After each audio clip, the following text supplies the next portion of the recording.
we turn it over to our speaker, and I'm just delighted to have John Rauch, who's really one of America's great thinkers. His most recent book, Cross Purposes, I understand the reading group is adopting this now as their reading group book, and that Dr. Peck is sitting here in the congregation with Constitution of Knowledge. Is that the book that you're going to use? Okay, so they're going to focus on the Constitution of Knowledge in the reading group. If you want to join the reading group, you can get a copy of John's book. But John is a very widely acclaimed public intellectual and thought leader in the United States. I'm proud to say he's also a dear friend of mine. We've known each other for maybe 30 years or so. I'm not sure exactly when we first met, but we worked on a lot of issues together, particularly same-sex marriage back in the 90s. And most recently, John, about 4 years ago or so, invited me to join a group with evangelicals and journalists who wanted to think about politics. And I have to say, at the time, to be very honest, I thought, that's the last group I really want to be a part of. Been there, done that. I did it in the 90s. I didn't want to go back to it. And John facilitates, and it's actually, I would call it a spiritual community of mine. I do not like to miss it. It's just very thoughtful and beautiful, and I thank John for introducing me to that group as well. So a lot of good friendship and a lot of good thoughts. John is also unique, I think, in the history of the church in that he is an avowed atheist, and I don't know that we've had an avowed atheist. We probably had people who didn't want to admit it, but having an but in our tradition, which is pretty unique, all faith paths are good. And one thing I've joked with John, but I'm serious, is that John is such a loving, caring person that when you live that life according to our tradition, that's a path toward heaven. Doesn't really matter what you say, and it doesn't matter so much what you say you believe or what your doctrine is. It's literally how do you treat other people. To the degree that you love others, you're living a life toward what God would intend for us. So I always joke that John's an honorary Swedenborgian and tease him about that quite a bit. But I'm really glad he's officially won today because he's going to preach a sermon and share his thoughts. He's clearly at the intersection, as Cross Purposes describes, and the cover of the book describes, he's at the intersection of faith and politics, so I thought it would be interesting also if he would share a little bit about some of his insights about American politics and faith, but I know he will wow you. So I'm now going to turn it over to John. Why don't you sit here, John, and I'll sit where you're sitting.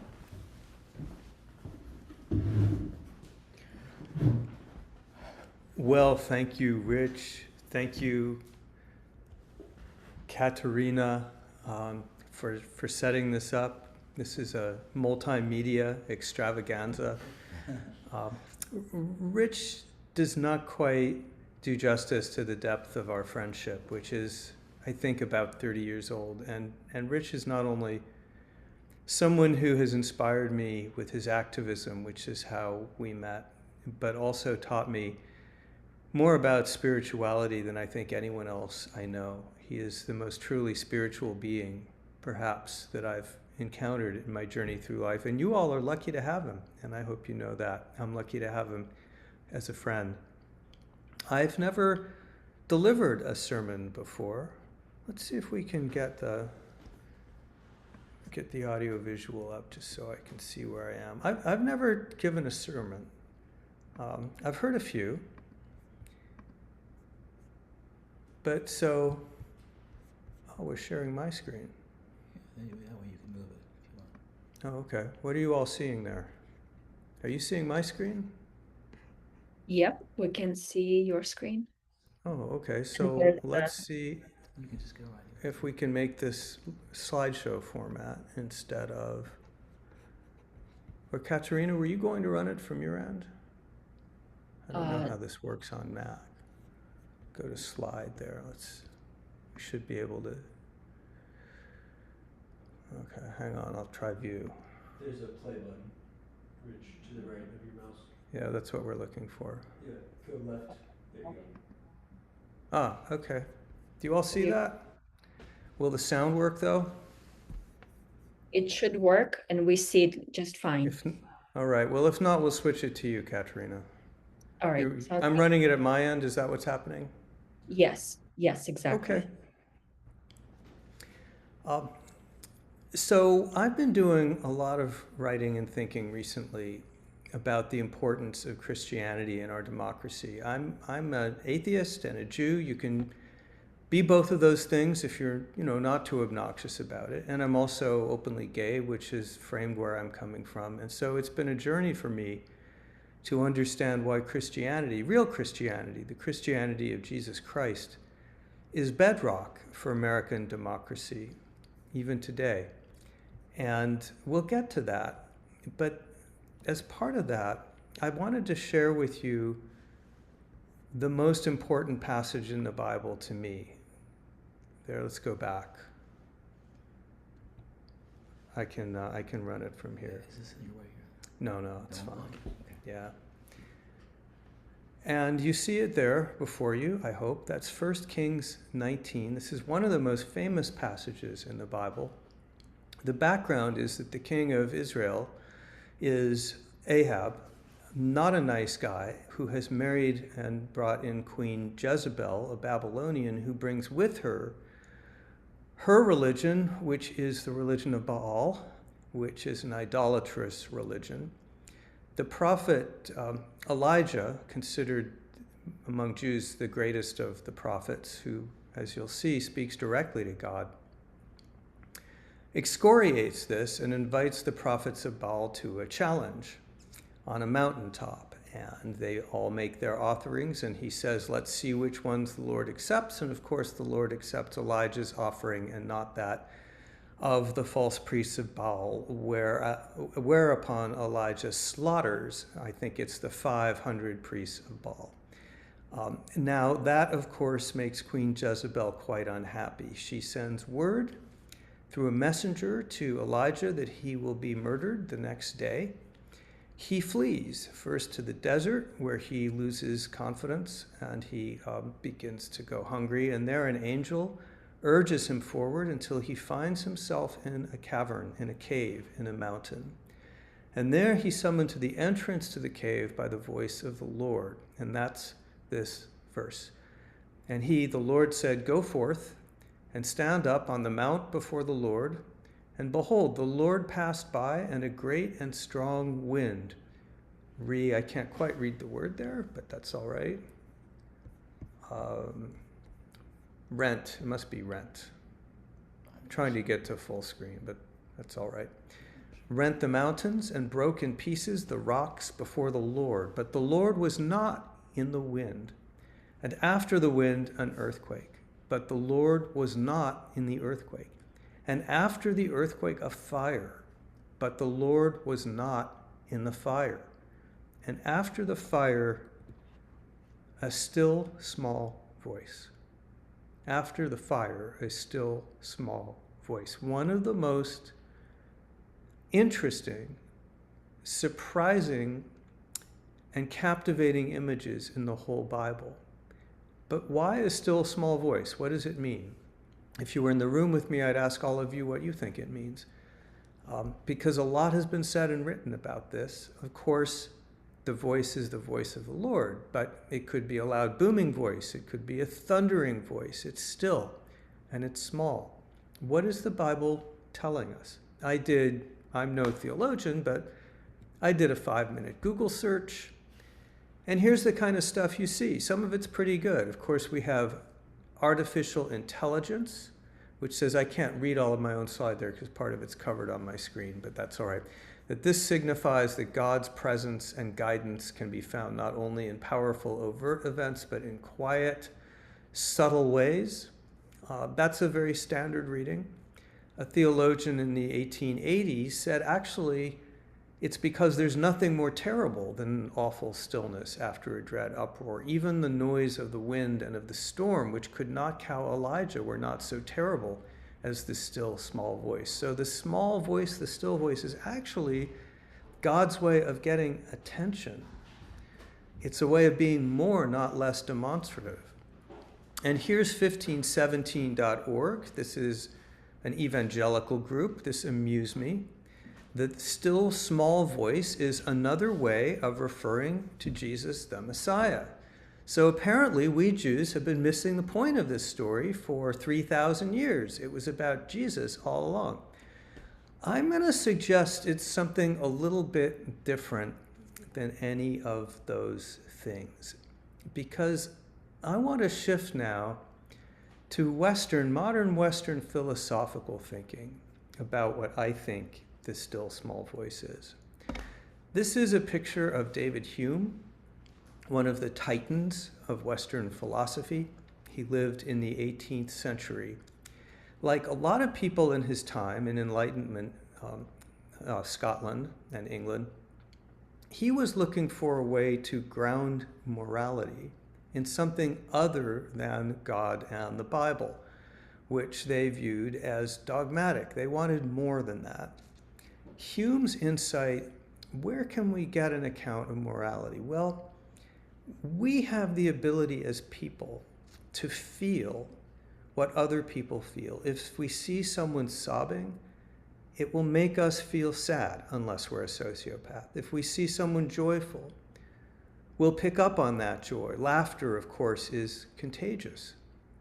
In fact, modern science suggests there may be a whole set of neurons called mirror neurons that are devoted to mirroring, reflecting, echoing the emotions we see around us. And Hume says, well, look, if we can feel what others feel, that gives us a base for morality by putting ourselves in their shoes, feeling what they feel emotionally, and building a sense of right and wrong around not doing unto others what you would not have them do unto you. That's pretty good, but there's a problem with it. And that problem is that humans are not the only species that can feel each other's emotions. It turns out higher primates, like chimps and orangutans, do this. It turns out dogs do this. Some species of birds turn out to be capable of mirroring the emotions of others. Many social species have to have this ability to read, react to, and empathize with others' emotions. So another philosopher of that period comes along and builds on this in a subtle but very important way, and that person is, you're not going to get it because it's a little surprising, Adam Smith. You all know him as the author of Wealth of Nations, the first and probably greatest of all the economists, but 12 years before he writes The Wealth of Nations, he writes another book, which he believed was his greatest, and actually may be. It's called The Theory of Moral Sentiments. It went into obscurity for about 200 years, but it's back, big time. People understand now how important it is. Smith says there's not something quite right about Hume's account. By the way, they were very close friends. Smith was at Hume's deathbed, and although Hume was an atheist, Smith said that he never found someone who entered into death with as much joy and as little fear as the atheist Hume. Smith says, yes, we can feel each other's emotions, but we can do more than that, something which is unique to humans. And he says we have within us what he calls an impartial spectator. He says we must become the impartial spectator of our own character and conduct. He says we can do something that dogs and chimps cannot. We can transcend ourselves not only to feel what others feel and be sympathetic to it, but to ask ourselves, how should we feel about our feelings toward others and their feelings toward ourselves? He introduces a gap between seeing the emotion on the other side and then feeling it in myself. This allows us to say, for example, I see someone crying. Are they crying? Do they need to be comforted? Or maybe they need to be told to buck up, or maybe they shouldn't be crying at all in that situation. If someone comes to me and asks for money, should I give him money? Or should I think about maybe there's a better way to respond? One of Rich and my mutual friends one day responded to a person who came to us and asked for money, who said he was hungry, by saying, I'll tell you what, I'll buy you a sandwich instead. The point here is that unlike the other species who just intuit what others believe, we're in a position to say, how should I feel in this situation? Not only how do I feel, but how should a person in this situation feel morally about this situation? Now, this sounds like a small difference, But in that space for impartial, rational thought, we can construct our entire dialogue, our discourse about morality. This kind of morality is better than that kind of morality because the element of should. This is how we should feel. This impartial spectator, I would argue, is the still small voice. Another word for that still small voice is, of course, conscience. But it's a rational conscience. It's the conscience of the thinking person who stops to ask herself, how should I be feeling? What is it my conscience is telling me? What should my conscience be telling me? The voice of conscience, the still small voice. So, this was built on, this is Immanuel Kant, the successor of Hume and Smith, German, probably the greatest of all the modern philosophers. He says, maybe I can move this. Do you think I can move that thing over there? Two things fill the mind with ever new and, thank you, ever new and increasing admiration and awe. The more often and steadily we reflect upon them, the starry heavens above me and the moral law within me. This, above all, is what makes us human. The moral law within me, the ability to ask, what should I be feeling in this situation, not just what do I feel in this situation. Here's another way of putting this. This is the late Rabbi Jonathan Sacks. The voice that summoned the universe into being is still and small, hardly louder than a whisper. To hear God, you have to listen. It's not going to be obvious. So that's my book which Pastor Rich helped me with. I'll always be grateful for that, and which his influence is felt in every page, is about how large sectors of American Christianity ventured away from the message of Jesus and toward the message of politics, and seemed to become confused about whether its mission belonged to the next life or the next election. And my book argues that all of us, Christian witness, but our whole society, is paying a price for that confusion. So I want to go to something that you have heard before, but you don't know the context because almost no one knows the context. This is a moment in January of 2016. Donald Trump is running his first presidential campaign. Not a single primary has yet happened. He's in Iowa speaking at a Freudian slip, coincidental but not really, at an evangelical college in Iowa called Dordt College. Now, you have probably heard him say the two things that he's about to say, but listen to how he says them. And remember, he's saying these two things in the same speech, only a few minutes apart. Christianity will have power without having to form, because if I'm there, you're going to have plenty of power. You don't need anybody else. You're going to have somebody representing you very, very well. Remember that. I have the most loyal people. Did you ever see that? Where I could stand in the middle of Fifth Avenue and shoot somebody and I wouldn't lose any voters, okay? It's like incredible. You've all heard the quote about those in the room. You've all heard the Fifth Avenue quote? Yes. It's one of the most famous things he ever said. Did you know he said that in the context of a speech to evangelicals, in which he also said, I will give you power? If you think about what he's doing here, he's offering a bargain to Christians. He's saying, I will give you power, more power than you've ever had before.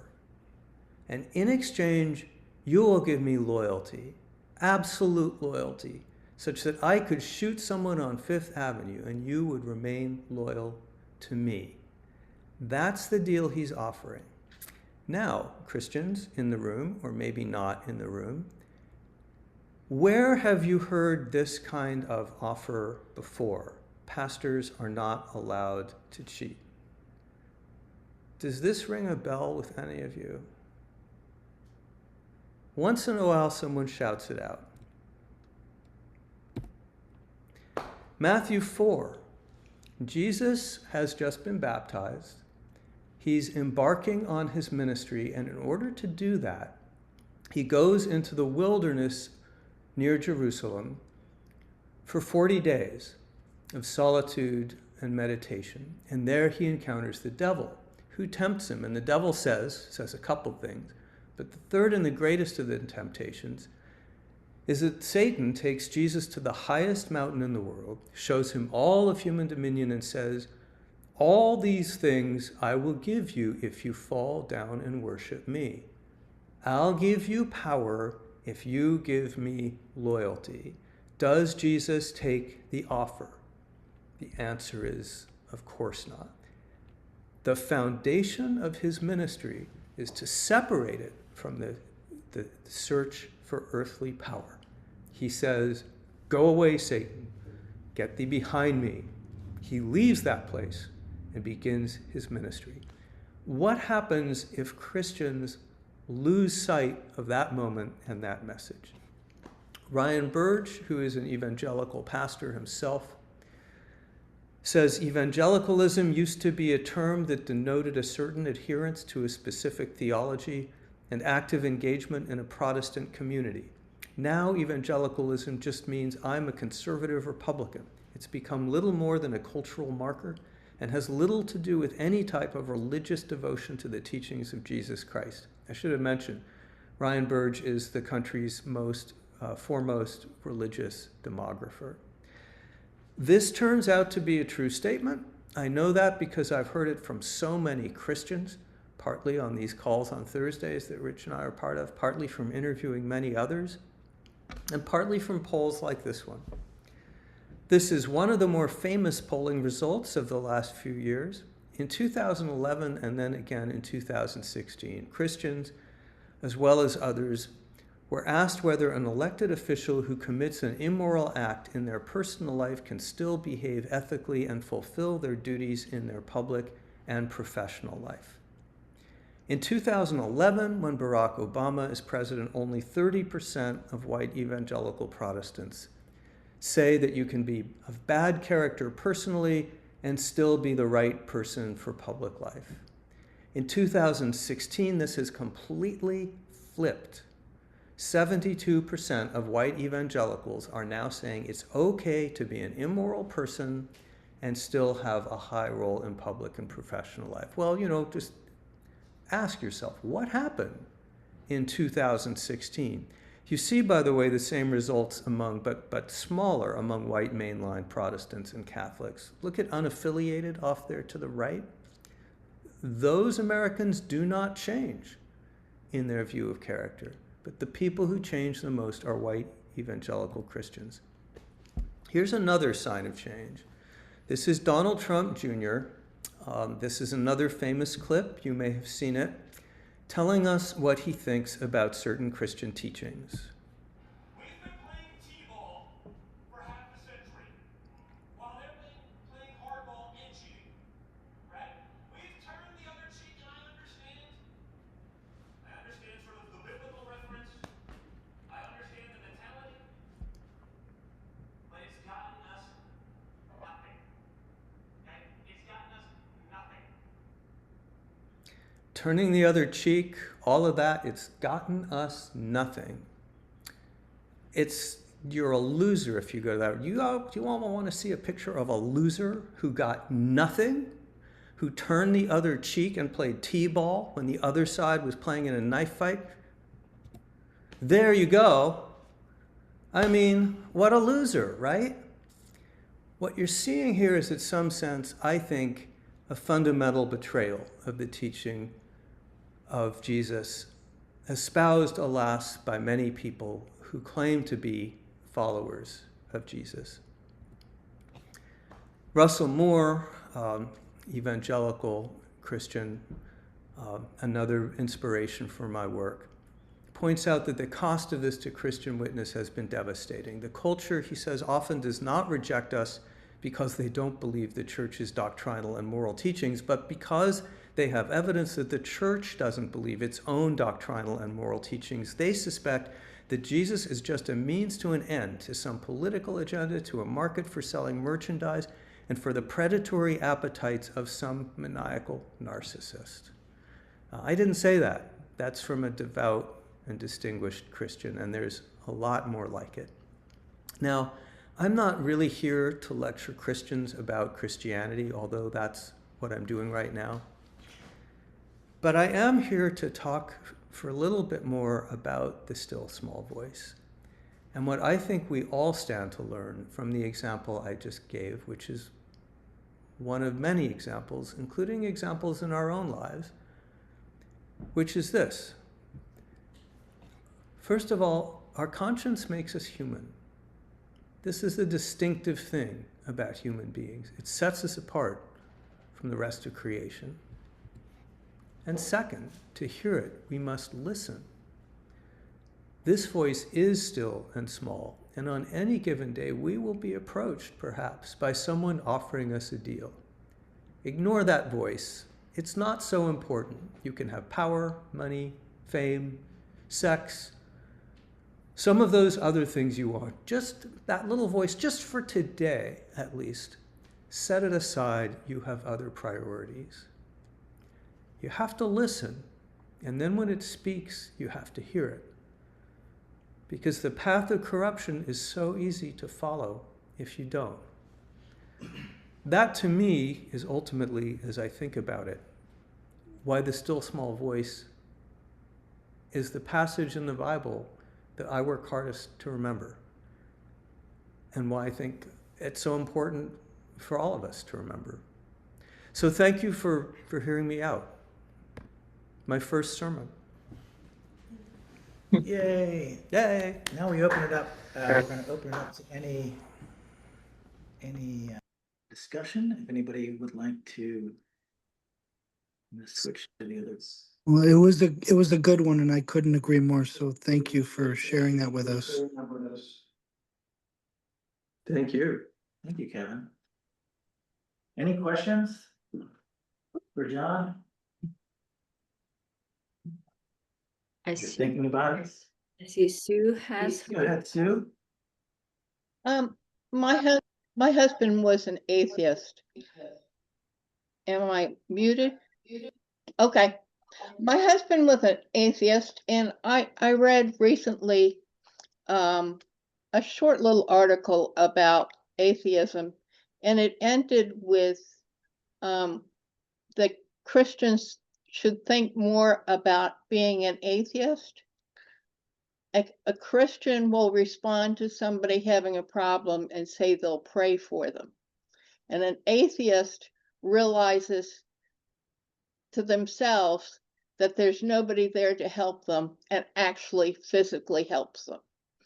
And I thought that was really interesting, and actually what my husband always did.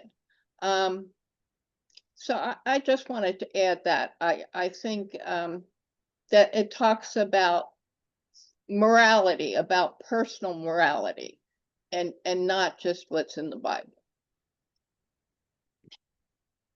Thank you. Thanks, Sue. Anything you want to say about that? No, I'll thank you for it. Thank you. Okay, James? First of all, thank you for diving into, not just sort of the staying at the epistemological level, but moving into kind of how it directly pertains to us in our vote in our daily life here. My questions, I want to poke at the idea that our elected representatives need to represent our virtues, and what you think about the idea that maybe because every political leader of a major nation state would need to make constant trade-offs that will hurt a portion of the constituency, that it's sort of maybe they are a form of a sacrificial lamb for the community, that they are hardened, that they are callous, that they might not, weep as, our best and most moral would, so that they can enable, acts of virtue by others. And I guess like the example that I would use is I'm not, this isn't a loaded question. I don't come at it with an answer. But I think of, for example, in 1993 under Clinton, you had, arguably, at least he was an ambassador for it at the time, a less moral president that people didn't think necessarily aligned with their virtues. And yet, you had, I think of in 93, the case of like Gary Gordon and Randall Shugart in Somalia, like volunteering on a suicide mission to go try to rescue, a downed pilot, um, under that same administration as evidence that you could have virtue present in America, even if, the leadership doesn't necessarily, isn't the best, like, boilerplate for those virtues. Thanks, James. How do you square that? How do I support it? How do you square that contradiction in your own thinking about politics and voting? Do you look for someone ideal and uncompromising, or do you look for someone who's more willing to compromise pragmatically when you think about how you vote and who you support? I think I'll just verbalize it. Well,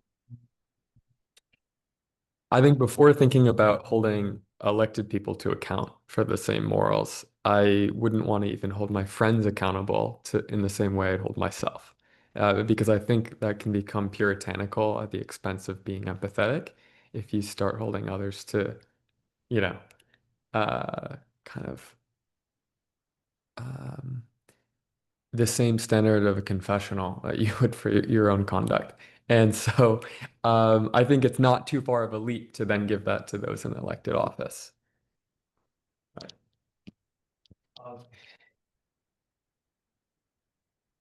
So I have a lot to say on the topic of compromise. So much to say that you probably don't want to hear it from me right now. But I'd love to make available through Pastor Rich an article I wrote a while back called Rescuing Compromise. I think I'm going to slightly transmute your point to say, how do we feel about compromise, which is something politicians always has to do, and which always, usually, often involves something less than ideal from a moral point of view?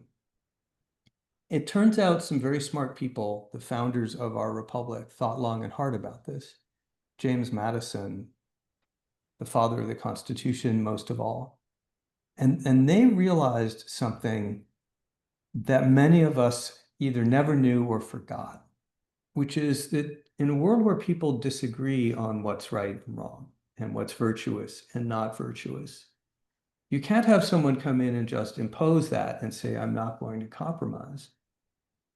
But then you can't just have constant bickering either. How do you create a constitutional order out of that? And he says, well, you set up a system in which no one branch of government, no one level of government, no one person in government or faction in government can ever totally dominate by itself. In order to get something done, they're going to have to compromise. They're going to have to negotiate all the time. And that's how you prevent authoritarian takeover. But someone says, well, doesn't that mean that you're always settling for second or third best because you're compromising? The genius of Madison is that he figures out compromise is not just about splitting the difference and coming out in a situation where everyone's unhappy and everyone feels that they've compromised their principles. Compromise is a creative, generative, dynamic process in which you walk into the room with one idea, I walk in with a second, Pastor Rich walks in with a third. And as we begin to hammer this out, we begin to explore new ideas, something that none of us walked into the room. We all know this if we've ever played as children. One person wants to play chess and another wants checkers and another wants cards. Maybe we'll invent a game. Out of this dynamic process will come more often than not a better solution than anyone walked into the room with. And that's the genius of the Constitution. It's a compromise forcing mechanism that says you got to engage in this process. And it's going to be a dynamic process. And it's going to provide the answers that will propel society forward dynamically. And it's worked incredibly well in America. But the root of it is this really counterintuitive impulse that actually compromise is not a dirty word. It's not about making yourself or other people unhappy. It's about engaging in creative solutions. Thank you. Well, you asked one of my key things. I'm always on the soapbox about compromise. Over time, people have become more and more hostile to compromise in the electorate. More and more saying, I want to vote for someone who will fight, fight, fight. And that leads us to the world we're in. Yeah, and just to add to that, I would say that there's a spectrum for a leader who says they're a Christian, as John is like talking about today. There are certain beliefs, and you're going to be in tension as you're dealing with military issues and life and death, and you know. But most leaders traditionally have said, "Look, here's the Beatitudes, and I'm working on that, and I'm in this powerful position." So I think we're in a different space right now. I think that's kind of one of the points John was making. And then the other thing is that Swedenborg says that sometimes God actually has to work through horrible people on earth because good people don't step up to government leadership. So he's stuck.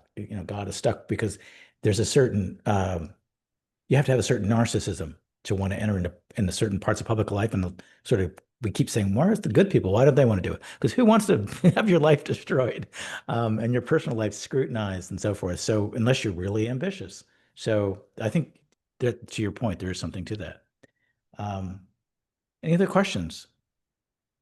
Comments? Anybody in the room? Thoughts? What does the still small voice mean to you? Yeah, what's the still small voice mean to people?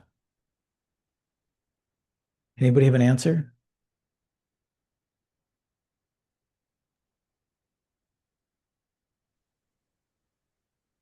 Chris? I'm a former teacher, and about the third year or fourth year into my teaching, I went to a workshop, and I've never quite forgotten this.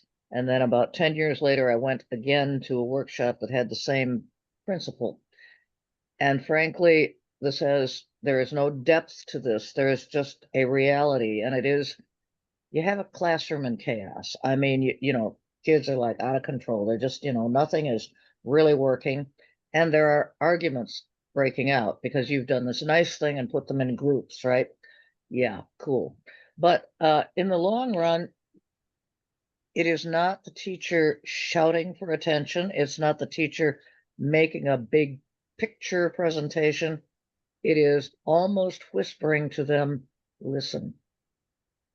And it works every single time. There can be screaming and carrying on, just chaos. I mean, not like they're breaking out of the building or anything, but they're just not focused.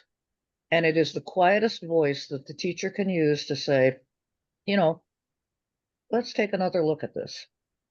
And it works. And I was astonished the first time it worked.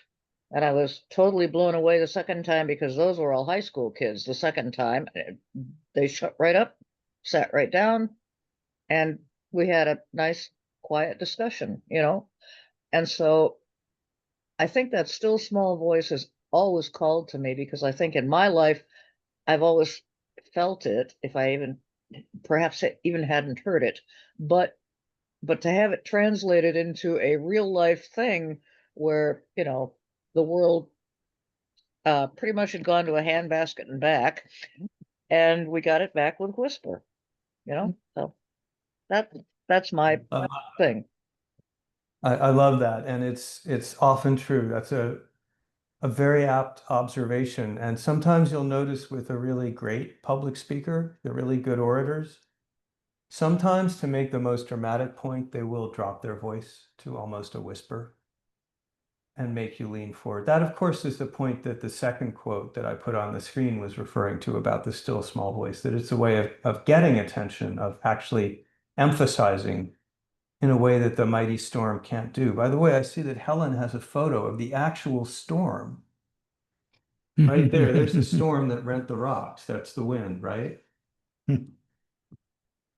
Thanks, Chris. I love that analogy, that story too. And what I love about the still small voice is that despite a culture that does vindicate hubris and narcissism and shouting and getting attention, that the spiritual message is not that.